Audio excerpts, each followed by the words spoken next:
BJP और RSS को जो पानी और जो ऑक्सीजन जो दे रहा है वो ओबीसी कास्ट दे रही है, अदर बैकवर्ड कास्ट। यानी यार 5% लोग क्यों राज थोड़ी कर सकते हैं देश के अंदर, बताइए। ये देश में 5% लोग हैं जो राज कर रहे हैं, बताइए। इन्हीं के हाथ में सारे सत्ता है, यही संवैधानिक पदों पर बैठे हैं, यही हाई कोर्ट सुप्रीम कोर्ट में जज हैं, यही प्रोफेसर हैं, यही वीसी हैं, यही राज्यपाल हैं, यही सब कुछ है भाई।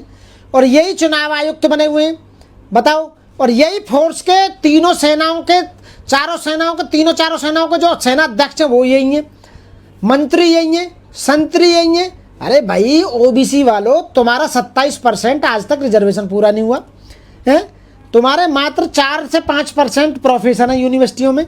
तो ओबीसी जो है ना, इनकी समझ में नहीं आ रहा, ओबीसी का रिजर्वेशन पूरा नहीं हुआ तो ये ओबीसी इन्हें जब तक वोट देना बंद नहीं करेगा, जब इनकी समझ में आएगी ना ओबीसी वालों के, अदर बैकवर्ड के, तब तक लुट चुका होगा देश ये। लेकिन ममता बनर्जी कुर्सी नहीं छोड़ रही है, कह रही इस्तीफा नहीं देंगे मुख्यमंत्री के पद से। नहीं, ये तो खैर गलत है, उन्हें इस्तीफा नहीं देंगे। जब आप हार गई हो, जब आप बेईमानी से हराई हो या ईमानदारी से हारी हो, तो लेकिन आप हार गई हो तो देखो इस्तीफा तो देना पड़ेगा आपको, क्योंकि नया जो मुख्यमंत्री है वो अपना पदभार संभालेगा, देखा जाएगा। तो क्या ये लोकतंत्र को और संविधान को नहीं मानती है ये ममता बनर्जी जो इस्तीफा नहीं दे रही है मुख्यमंत्री के पद से? वो तो देना पड़ेगा, वो तो देना पड़ेगा जी, क्योंकि आप हार चुके हैं और हारने के बाद इस्तीफा नहीं देंगे, ऐसा तो हो ही नहीं सकता। खैर, और दूसरी बात मैं ये कहूँगा कि वहाँ जो चुनाव का जो खेला हुआ है वो बहुत बेईमानी के साथ हुआ है, लोगों की वोट काट के, और वहाँ जबरन मतलब उसे हराया गया है। और ये लोकतंत्र की हार है, संविधान की हार है, ईमानदार लोगों की हार है, वोटरों के अधिकारों की हार है। वो इसलिए रिजाइन नहीं कर रही क्योंकि वो हारी नहीं है, हराया गया जबरन, सत्ता को जबरन लिया गया बेईमानी करके। सारे देश की मतलब इतनी सीआईएसएफ, सीआरपीएफ, बीएसएफ, इतनी फोर्स वहाँ भेज देनी, इसका क्या मतलब है भाई? इतनी फोर्स भेज देने का क्या मतलब है? लोगों की 27 लाख लोगों की वोट काटने का क्या मतलब है? आप बताइए, संविधान का उल्लंघन नहीं है तो क्या? घुसपैठिया, आप बताइए, वो घुसपैठिया नहीं थे, गलत है, बिल्कुल भी घुसपैठिया नहीं थे। आपने अपनी जीत के लिए चुनाव आयोग से मिलकर साँठ-गाँठ कर आपने वहाँ बेईमानी से चुनाव जीता है। अगर बेईमानी हो रही थी तो आपने बहिष्कार क्यों नहीं किया चुनाव का? नहीं तो क्या बहिष्कार होता भाई चुनाव? अब बताओ, उनके लोग तो वोट डालते ही ना, फिर भी बीजेपी के लोग तो वोट डालते ही।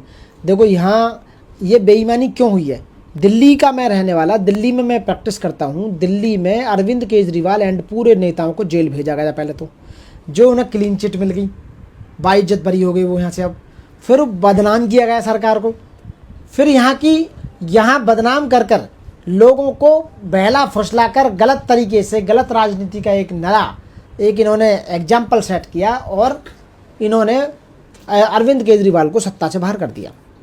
लेकिन बाद में जनता को पता चला कि ये तो बेईमानी से हुआ, जो कुछ हुआ है तो गलत तरीके से हुआ, छवि बिगाड़ कर। ऐसे ही वहाँ ये हिंदू मुस्लिम के नाम लेकर, ठीक है, भगवान राम का नाम लेके और देवी देवताओं का नाम लेके आप जो गलत परिपाटी डाल रहे हैं, इसका नुकसान आपको भी होगा।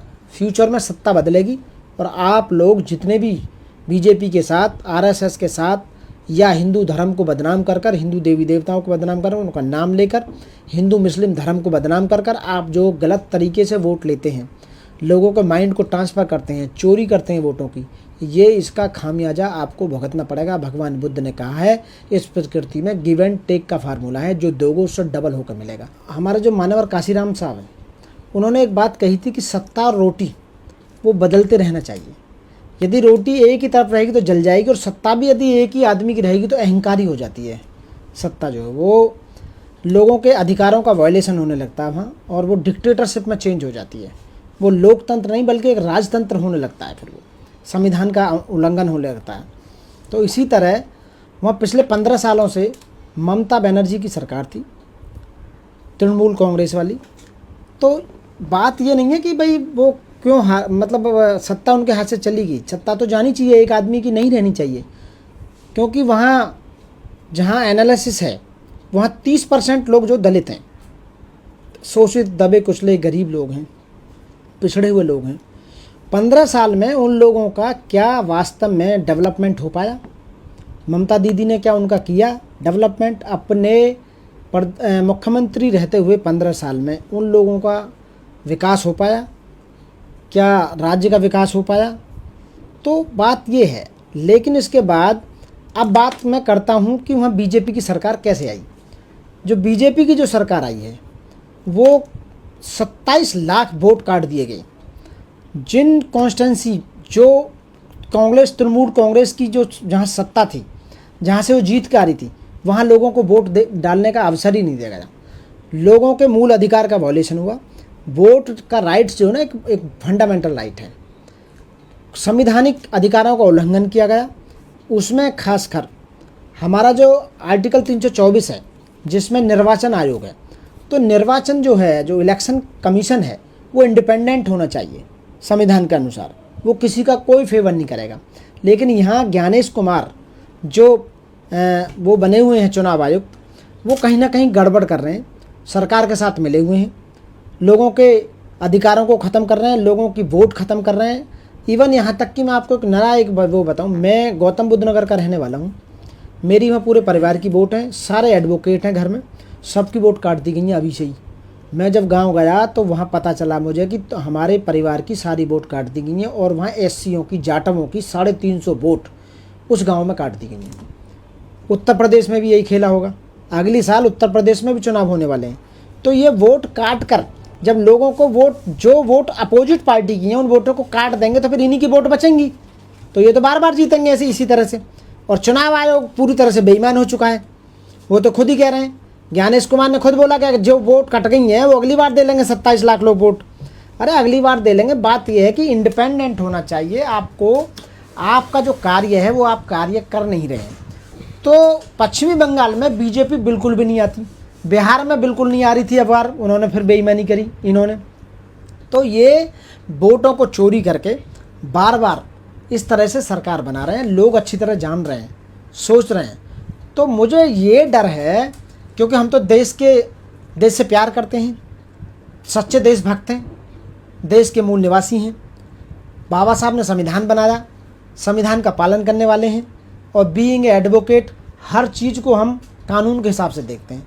तो मुझे ये डर ये है कि कहीं इस देश के अंदर जनता रोडों पर न आ जाए और जन आक्रोश, जन क्रांति न पैदा हो जाए, क्योंकि खाई इतनी नीची पड़ चुकी है। मजदूर, किसान और ये नौजवान, ये रशियन क्रांति जो थी वो यही थी, क्योंकि रसिया में चंद लोगों पे, पूंजीपतियों के जो संसाधन थे वो चंद लोगों ने अपने काबू में कर लिए थे। तो वहाँ के जो मजदूर थे, वहाँ के जो किसान थे, वहाँ के जो नौजवान थे, उन्होंने उनको मार दिया, काट दिया, अपने हाथ में ले लिया। भारत में ऐसा ना हो जाए कहीं, मुझे इस बात का डर है। और असली खेला इसलिए किया गया कि जिस भी प्रदेश में बीजेपी की सरकार रन कर रही है, वहाँ पर जो नेचुरल रिसोर्सेज हैं उनको बेचा जा रहा है, जो माइंस हैं उनको बेचा जा रहा है, जो वहाँ के इंस्टीट्यूट्स हैं उन्हें बेचा जा रहा है, चंद लोगों को बेचा जा रहा है। और एक बात मैं बता दूं, नई बात जनता तक आपके चैनल के माध्यम से बताना चाहता हूं कि ईस्ट इंडिया कंपनी जब भारत में आई थी ना, और जब वो यहाँ से गई थी, इतने टैक्स तो ईस्ट इंडिया कंपनी ने भी नहीं लगाए थे यहाँ के लोगों पे, जितने की भारतीय जनता पार्टी ने लोगों पर टैक्स लगा दिए हैं। इतना जो लोगों को चूसा है ना इन्होंने, पूरे देश को चूस कर रख दिया है, ठीक है ना। और भारत को बर्बाद करने का ये सिलसिला पूरी तरह से देखिए, वहाँ पे अब झगड़े शुरू हो चुके हैं, लड़ाई मारपीट आगजनी हो गई, लूटपाट शुरू हो गई है, बिल्कुल हो गई है। और जय श्री राम के नारे लगाते हुए आगजनी हो रही है। वहाँ जो तृणमूल कांग्रेस के जो वो हैं ऑफिस, उनमें आग लगाई जा रही है और जबरन तोड़ा जा रहा है, और यहाँ तक कि उनके पीए का मर्डर भी हो गया है। और मैंने न्यूज पर देखा था, वो कह रही थी ममता बनर्जी मुझे लात भी मारी है।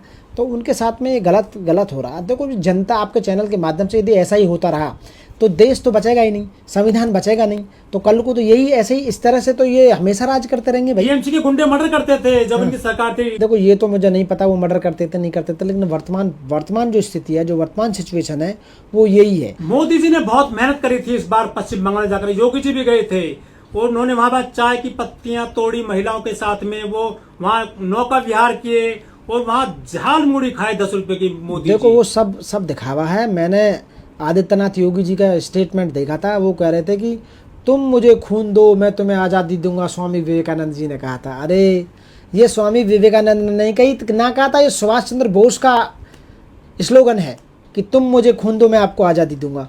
ये वीडियो पड़ी हुई है, देख लो। तो इनके नेता, उनको कोई नॉलेज नहीं, कोई ज्ञान नहीं, अनाप शनाप जो बक रहे हैं। और इनसे क्या सत्ता थोड़ी पलटेगी इन बातों से करने से, झालमुरी खाने से या चाय पत्ती तोड़ने से, इनसे कुछ नहीं होता भाई। मोदी जी ने पहले कह दिया था कि 4 तारीख को सरकार हमारी बनेगी, इन्हें कैसे पता लग गया कि 4 तारीख को सरकार हमारी बनेगी यदि बेईमानी नहीं करी, यदि लोगों ये आपका सर्वे पहले हो जाता है, पहले आप शोर मचा देते हैं कि 4 तारीख को बनेगी। और कमाल की बात, जितने भी आपके मीडिया वाले जो बैठे हैं वो भी पहले शोर मचा देते हैं वो जीत रही है, क्योंकि वो पहले ही बता देते हैं कि इतनी सीट आ रही है और इतनी सीट आती हैं भाई। तो इसका मतलब है कि आपको पता कैसे लग जाती है, तो कहीं ना कहीं आप भाई ये गड़बड़ माला है और ये ऐसा ही चलता रहा तो गड़बड़ेगी। और इसमें मैं रेस्पॉन्सिबल राहुल गांधी जी को भी मानता हूँ, ठीक है, कि राहुल गांधी ये पूरी तरह से सही स्टैंड नहीं हो पा रहे हैं। विपक्ष का नेता होने के बाद भी विपक्ष की भूमिका नहीं निभा रहे हैं। जब आपको पता है कि 27 लाख वोटर काट दिए गए तो आपने इसका चुनाव का बहिष्कार क्यों नहीं किया सारी पार्टियों ने मिलकर? अकेली बीजेपी का चुनाव कैसे हो जाएगा भाई, ये बताइए। जब सारी पार्टी की सारी पार्टियां बिल्कुल बहिष्कार कर देंगी चुनाव को लेकर देश में, तो अकेली बीजेपी पार्टी चुनाव ही नहीं करा सकती, तो ज्ञानेश कुमार रखा रह जाएगा, धरा रह जाएगा, वो भी सब धरे रह जाएंगे भाई। तो मैं ये कह रहा हूँ, चुनाव आयोग जो बेईमानी कर रहा है या खेला कर रहा है, तो और पार्टियां इलेक्शन लड़ क्यों रही है जब तुम्हें पता है? मैं अभी से घोषणा कर रहा हूँ, अभी से बता रहा हूँ मैं तुम्हें, 2027 में चुनाव हो रहे हैं उत्तर प्रदेश के, बेईमानी से बीजेपी फिर आ रही है। मैं अभी बता रहा हूँ, लो आपको, आपके आप भी भविष्यवाणी करने लगे हैं। ये मैं भविष्यवाणी कर रहा हूँ, 2027 में बीजेपी दोबारा से, बल्कि चौथी बार या तीसरी बार उत्तर प्रदेश में जरूर आएगी। वो इसलिए आएगी जब हम जैसे वकीलों की उत्तर प्रदेश में वोट काट दी गई, हमारे छोटे से गांव में 350 जाटवों की वोट काट दी गई, तो भाई वोट हम तो बहुजन समाज पार्टी के वर्कर हैं, बहुजन समाज पार्टी के वोटर हैं, उसी के समर्थक हैं, उसको वोट देंगे। तो जब 350 एक गांव में वोट काट दी गई, तो और गांव में कितनी वोट कटेंगी? तो ये इसका मतलब है कि यूपी में फिर दोबारा से आ जाएंगे आप। लेकिन दिल्ली में और पूरे पश्चिम बंगाल में, देश में तो इंडिया गठबंधन खत्म ही हो गया, सब अलग अलग चुनाव लड़े थे, आप बहिष्कार कैसे करते थे चुनाव का? ना कर सकते हैं, चाहे तो सरकार क्या नहीं कर सकते, एकता में सब कुछ है भैया, सबको मिलाई मार रहे हैं, सबको कोई मतलब नहीं।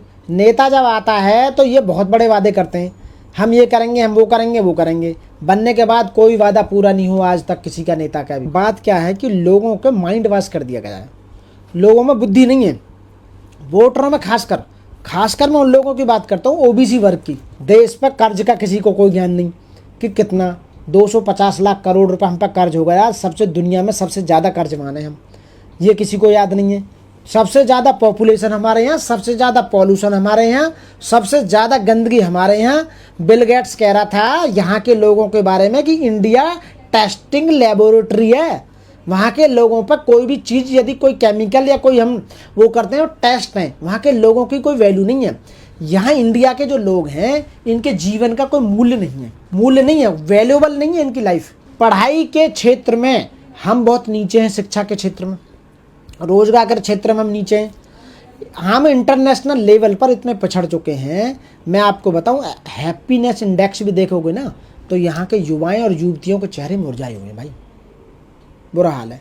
और बताऊं मैं आपको, शिक्षा के क्षेत्र में इतना नीचे है, रोजगार के क्षेत्र में इतना नीचे है कि लोगों को पढ़ने के बाद मैंने सारी शिक्षा प्राइवेट कर दी है। यदि प्राइवेट में भी कोई पढ़ रहा है तो उन्हें जॉब नहीं मिल रही है।